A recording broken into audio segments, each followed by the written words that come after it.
The plane was quiet, except for the soft hum of the engines and the clinking of coffee cups.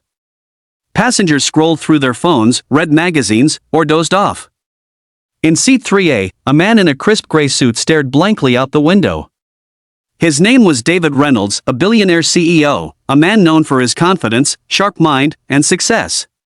But at that moment, his reflection in the airplane window showed something he hadn't let anyone see in years: loneliness. Just as he rubbed his tired eyes inside, a tiny voice beside him broke the silence. "Why are you so sad?" the little girl asked. David blinked, startled.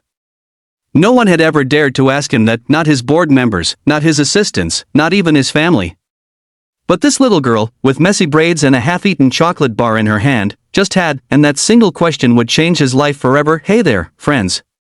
Before we dive deeper into this story, if you love heartfelt true-to-life stories about kindness, compassion, and the beauty of being human, make sure to give this video and share your thoughts in the comments below.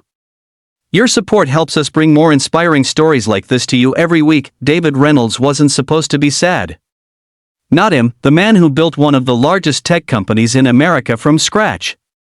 He was on the cover of Forbes, had a penthouse overlooking Central Park, and was called the man who never slows down. But life had slowed him down, brutally. 2 weeks earlier, his longtime friend and business partner, Michael, had passed away unexpectedly. David hadn't cried at the funeral. He gave a perfect eulogy, shook hands, thanked everyone, then returned to work the next morning like nothing happened.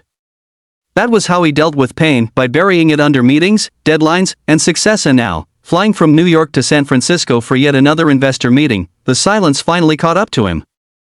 He felt empty. The little girl sitting beside him was maybe 8 or 9 years old. She wore a pink hoodie with unicorn ears and had the curious, fearless look kids have when they haven't yet learned to hide their thoughts. Her mom, sitting by the window, was asleep when she asked him that question, "Why are you so sad?" David didn't know what to say.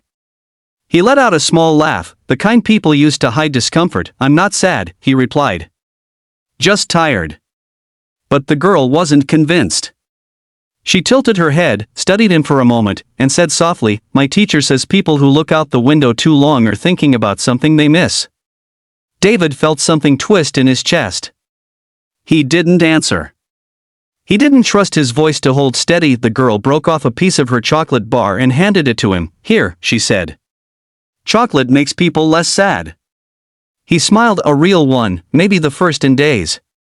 "Thank you," he said quietly, taking the chocolate. "You're very kind." She grinned.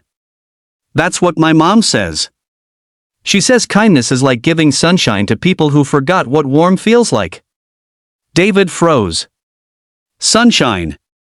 He couldn't remember the last time someone had spoken to him like that, with warmth, without agenda, without wanting something. He glanced at the girl's mom, still sleeping peacefully. Then he looked back at the child.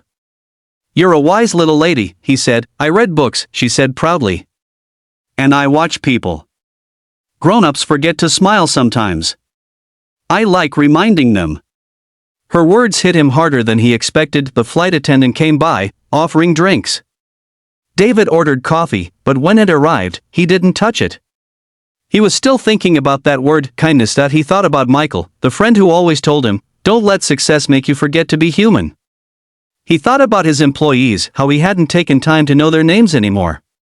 He thought about his estranged daughter, Emma, who had stopped calling 2 years ago because he had missed too many birthdays and dance recitals, and suddenly, the little girl's innocent question began to unravel something deep inside him. Hours passed. The girl drew in her coloring book, occasionally glancing at him to show her work. At one point, she handed him a small piece of paper where she'd drawn a stick figure man with a sad face, then another one beside it smiling. Underneath, she wrote, "Feel better soon." He looked at it for a long time. "Thank you," he whispered again. She shrugged, as if it was nothing. "You're welcome. You look nicer when you smile." When the plane landed in San Francisco, David helped her mother with their luggage. The woman thanked him politely, unaware of the conversation that had unfolded mid-flight. As they were parting ways, the little girl turned and said, "Bye, Mr. Sad Man." He laughed, a deep, genuine laugh that surprised even him. "Bye, Miss Sunshine," he replied. That night, in his hotel room, David couldn't sleep. He kept thinking about that child, her honesty, her kindness, her ability to see straight through him. He found himself pulling out his phone and scrolling through old pictures, ones he hadn't looked at in years. There was his daughter, Emma, with chocolate on her cheeks when she was about 8, about the same age as that little girl. He remembered how she used to sit in his office chair and pretend to be the boss, giggling as she gave him orders. And then he remembered how he slowly drifted away, always promising next weekend, always too busy chasing more. For the first time in years, David cried. Not loud sobs, but quiet tears that came from somewhere deep and tired. He didn't fight them.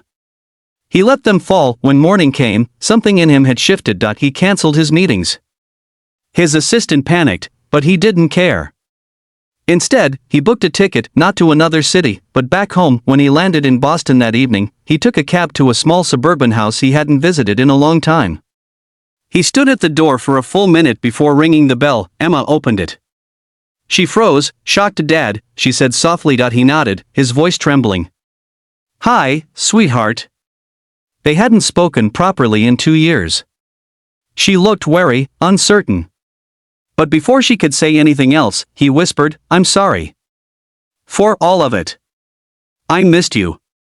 For a moment, she said nothing. Then, to his surprise, she stepped forward and hugged him tight, and David Reynolds, the man the world saw as unshakable, broke down in his daughter's arms. Over the next few weeks, David began changing the way he lived.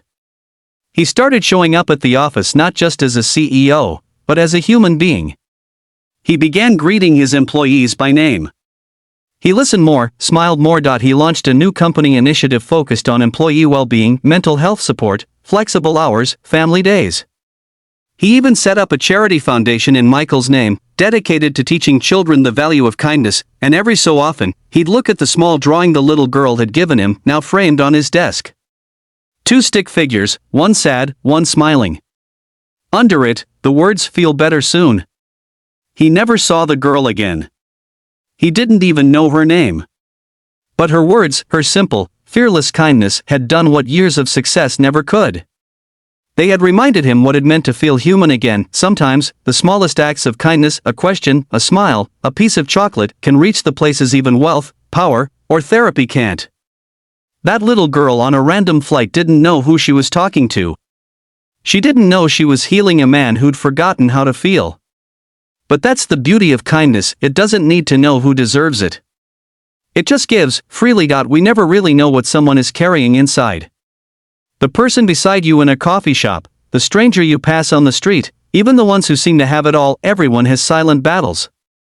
And sometimes, your smallest gesture can be the light that saves them. So today, smile at someone. Say a kind word. Offer your piece of chocolate. You never know, your kindness might be the sunshine they've been waiting for.